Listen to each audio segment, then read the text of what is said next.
तो जय शनिदेव दोस्तों जब हम कुंडलिनी शक्ति को एक्टिवेट करते हैं तो कुंडलिनी शक्ति जब किसी भी व्यक्ति की एक्टिवेट हो जाती है तो उनकी दिव्य दृष्टि खुल जाती है और इस दिव्य दृष्टि खुलने के बाद व्यक्ति अपने भविष्य को देख पाता है।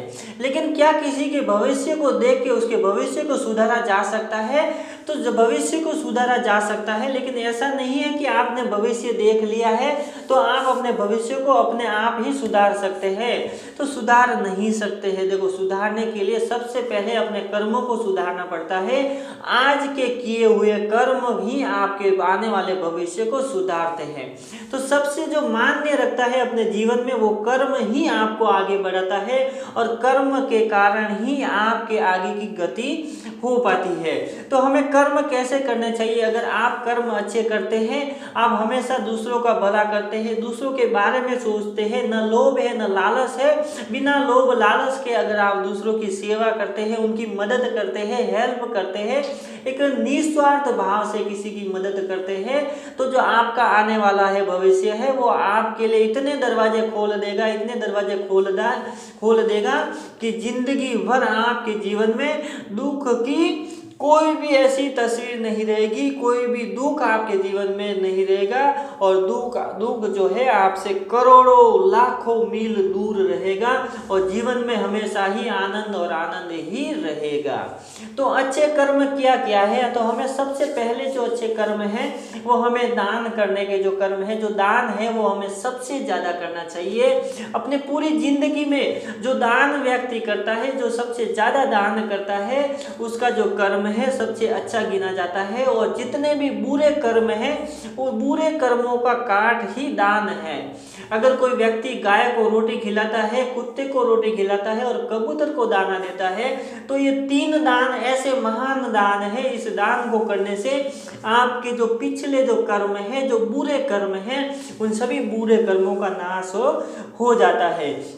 लेकिन दोस्तों ऐसा नहीं है कि आपने किसी का खून कर दिया, किसी का रेप कर दिया या किसी का कुछ नुकसान कर दिया, करोड़ों को लाखों का और लूट मार कर दी, कुछ भी चोरी जारी कर दी और उसके बाद अगर आप चाहते हैं कि मैं चोरी जारी भी करता रहूं और दान भी करता रहूं, मर्डर भी करता रहूं और दान भी करता रहूं ताकि मेरे दान से वो सारे कर्म हैं वो कट जाएंगे, तो ऐसा बिल्कुल नहीं होगा। आप अच्छे कर्म करेंगे तो आपके अच्छे कर्मों की जो गति है वो आगे बढ़ेगी और जो बुरे कर्म करेंगे तो जो एक बुरा कर्म आपके 100 अच्छे कर्म को पूरी तरह से विनाश कर देता है। आपने अगर 25 साल तक अच्छे कर्म किए हैं और अगर 1 साल भी आपने बुरा कर्म किया तो वो 25 साल आपके बुरे कर्म, आपके अच्छे कर्म मिट्टी में मिल जाएंगे। और अगर आपने 25 साल तक बुरे कर्म किए हैं और फिर आगे की जिंदगी आप पूरे बुरे कर्मों को बंद करके आए जिंदगी अगर आप शुरू करते हैं अच्छे कर्मों के साथ, तो आपके जो कर्म किए हैं वो धीरे धीरे खत्म हो जाएंगे।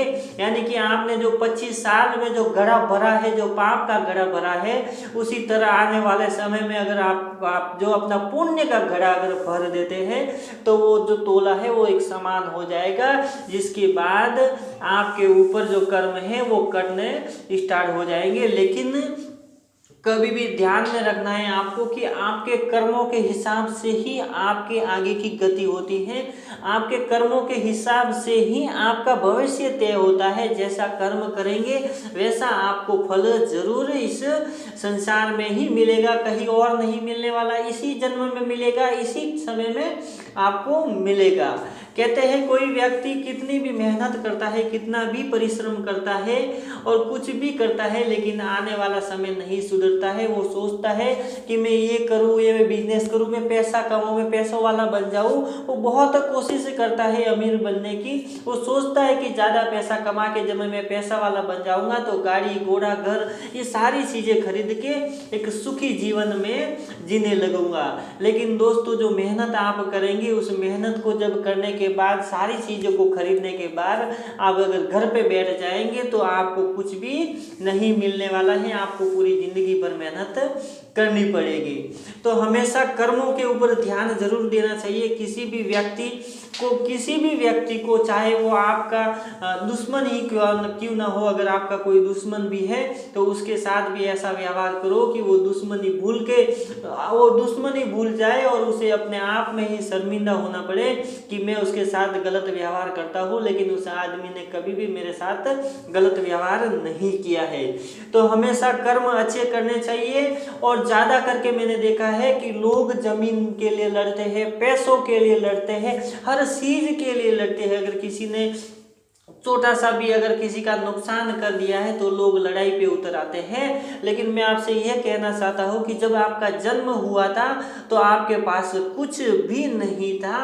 अगर आपने 25 साल तक अगर आपने मेहनत करके आपने घर ले लिया, गाड़ी बंगला सारा कुछ बना लिया, और फिर 30 साल के बाद अगर वो पूरा भी चला जाए तो भी पछतावा नहीं होना चाहिए, क्योंकि जो आप लेके आए थे वो जीरो ही लेके आए थे। और अभी भी आपके पास अगर जीरो ही बचा है तो किसी बात की चिंता नहीं है, क्योंकि आप अगर कर्म अच्छे करेंगे तो वो जीरो में भी आपको आनंद आएगा। अगर आपके कर्म बुरे हैं तो आप करोड़ों की माया लेके भी आपके जीवन में सुख कभी नहीं आएगा, क्योंकि जो झोपड़ी में रहते हैं वो भी एक अपनी जिंदगी को खुशहाल तरीके से जीते हैं।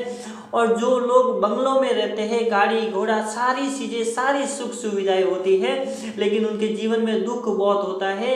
उनके जो बेटे रहते हैं, उनकी जो पत्नियां रहती है, उनके जो बच्चे रहते हैं, जो रिश्तेदार रहते हैं, वो सारे ऐसे होते हैं कि उनकी कोई कद्र नहीं करता है, उनका कोई मान नहीं रहता है, उनका कोई सम्मान नहीं रहता है। और जो करोड़पति है, जिन्होंने पैसा बहुत कमाया है, वो सिर्फ और सिर्फ बेईमानी से ही कमाया जा सकता है। ईमानदारी से करोड़पति नहीं बना जा सकता है। अगर ईमानदारी से करोड़पति बना जाता तो जो किसान खेतों में मेहनत करते हैं वो भी करोड़पति हो जाते। कोई व्यापारी अगर ईमानदारी से रहता तो वो अगर ईमानदारी से कमाता तो कोई व्यापारी भी करोड़पति बन जाता है। तो हमेशा ही गलत तरीके से कमाया हुआ पैसा ही आपका डबल तिबल 4 गुना बढ़ जाता है, लेकिन उस पैसों से आप सुख और शांति नहीं खरीद सकते। तो कर्म अच्छे करो। किसी पैसों के कारण आपस में नहीं लड़ना चाहिए। अगर आप 3 भाई हो, 4 भाई हो, 5 भाई हो तो कोशिश करो कि आप सभी एक रहे। कोई तीसरा व्यक्ति आपके भाइयों को लड़ाना चाहता है, क्योंकि तीसरा व्यक्ति आप सबको अलग करेगा तो ही वो किसी व्यक्ति आपके भाइयों के घर में घुस पाएगा और वहाँ का आनंद ले पाएगा। तो सबसे पहले तो आपको किसी जमीन जायदाद से नहीं लड़ना चाहिए, क्योंकि आपका जन्म हुआ था जीरो के साथ, और जब मरेंगे तो जीरो के साथ ही मरेंगे। जब लेके कुछ जाना ही नहीं है तो इस छोटी सी जिंदगी में एक दूसरे से लड़ना क्यों? जब कुछ भी हासिल नहीं होने वाला है तो फिर भी आप आपस में क्यों लड़ते हैं कि मेरा ये घर मेरा है, वो मेरा है, सब यहीं पे रहने वाला है। और जो लोग अहंकार और घमंड में जीते हैं, तो मैं उन लोगों से कहना चाहता हूँ कि अगर आप में हिम्मत है, जहां आप जाएंगे वहां भी मैं भी वही जाऊंगा। लेकिन आप में अगर हिम्मत है तो आपने जो बनाया है, करोड़ों का जो महल बनाया है, उस महल का एक कंकड़ भी अगर आप साथ में लेके जाएंगे तो वहां पे मिलना कि मैंने एक कंकड़ भी वहां पे लेके आया हूँ। तो जिंदगी में पैसा कमाओ, अपनी जरूरत के हिसाब से कमाओ, अपने परिवार को पालन लालन के लिए कमाओ। जितनी आपके परिवार को आवश्यकता है खाने पीने में, घर मकान, जो नॉर्मली जिंदगी जीते हैं वैसी जिंदगी जियो। लेकिन वो जो चीज़ें हैं, जो मोह माया जो है, वो कोई काम की नहीं आने वाली है। लेकिन फिर भी अपने परिवार को, यानी कि जो कर्म है, वो कर्म के आधार पे आपको कमाना पड़ेगा, मेहनत करनी पड़ेगी। लेकिन चोरी जारी से नहीं, ईमानदारी से कमाओ, मेहनत से कमाओ। आपका मेहनत का कमाया 1 रुपया भी आपको करोड़ रुपए के बराबर माना जाता है। लेकिन उतनी सी एक और बात मैं कहना चाहता हूँ कि जो आप जिंदगी में भाग दौड़ सिर्फ पैसों के पीछे करते हैं, तो सुबह अगर 1 घंटा अगर आप जल्दी उठ के पूजा पाठ आध्यात्मिक जीवन में जीते हैं, तो जो आध्यात्मिक रोज का 1 घंटा अगर आप पूजा पाठ में लगाते हैं, आध्यात्मिक जीवन में लगाते हैं, तो वो आपका रोज का 1 घंटा एक एक घंटा करके रोज का आपका बहुत सारा जमा हो जाएगा, जो आपको ऊपर काम आएगा। यानी कि जो आध्यात्मिक जीवन है, उस जीवन में जो भगवान का नाम लिया हुआ है वो आपको काम आएगा। क्योंकि जो व्यक्ति अपने पूरे जीवन में देवी देवताओं को याद नहीं करता है, भगवान को नहीं भजता है और राम नाम की डोरी नहीं पकड़ता है, वो व्यक्ति भूत प्रेत की योनि में जाता है और भूत प्रेत की योनि में करोड़ों लाखों साल गुजारने पड़ते हैं। इसके लिए रोज 1 घंटा जरूर निकाले, सुबह में आधा घंटा, शाम को आधा घंटा जरूर निकाले। अपने देवी देवताओं को ना भूले, अपने कुल की देवियों को ना भूले, उनको दीपक, अगरबत्ती, पूजा पाठ और मंत्र का जाप करे, ध्यान करे, माला वगैरह, इन सारी चीज़ों को कभी बनने ना भूले। क्योंकि ये जो सारी चीज़ें हैं वो ही आपको मोक्ष की प्राप्ति दिलाएंगे। जो आपका जन्म हुआ है वो इसी के कारण हुआ है। जब आपका जन्म होता है तब देवी देवता, करोड़ों देवी देवता, जो 33 करोड़ देवी देवता है, वो पूरे लाइन से खड़े होते हैं और सभी आपको आशीर्वाद देते हैं जब आपका जन्म होता है। और आप अपनी अंतर आत्मा से उन्हें हाथ जोड़ देंगे, हे देवता, मैं इस धरती पर जा रहा हूँ, इस मृत्यु लोक में जा रहा हूँ, सिर्फ आपको ही भजूंगा, बाकी किसी को नहीं भजूंगा, किसी इस माया में नहीं घुसूंगा। आप वहाँ पे वो वचन दे के आते हैं, लेकिन जैसे ही आप इस माया के अंदर आते हैं तो पूरी तरह से डूब जाते हैं और उससे बाहर नहीं निकल पाते हैं। तो आपका जो आना, जो मृत्यु लोक में जन्म होना और मृत्यु लोक में आना, ये सिर्फ एक कारण है कि आप इस मृत्यु लोक में कुछ अच्छे कर्म कर सके, उस भगवान की भक्ति कर सके, ताकि आपको जन्म मृत्यु से मुक्ति मिल सके। नहीं तो 84 लाख योनि है, उस योनि में आपको भटकना पड़ेगा। उस 84 लाख योनि में बहुत सारे जीव जंतु, बहुत सारे पशु पक्षी है, बहुत सारे कीड़े मकोड़े हैं, तो उन सारी योनियों में आपको गुजरना पड़ेगा। जो कि भोग योनि आती है, उन सारी भोग योनि में आपसे गुजरना पड़ेगा।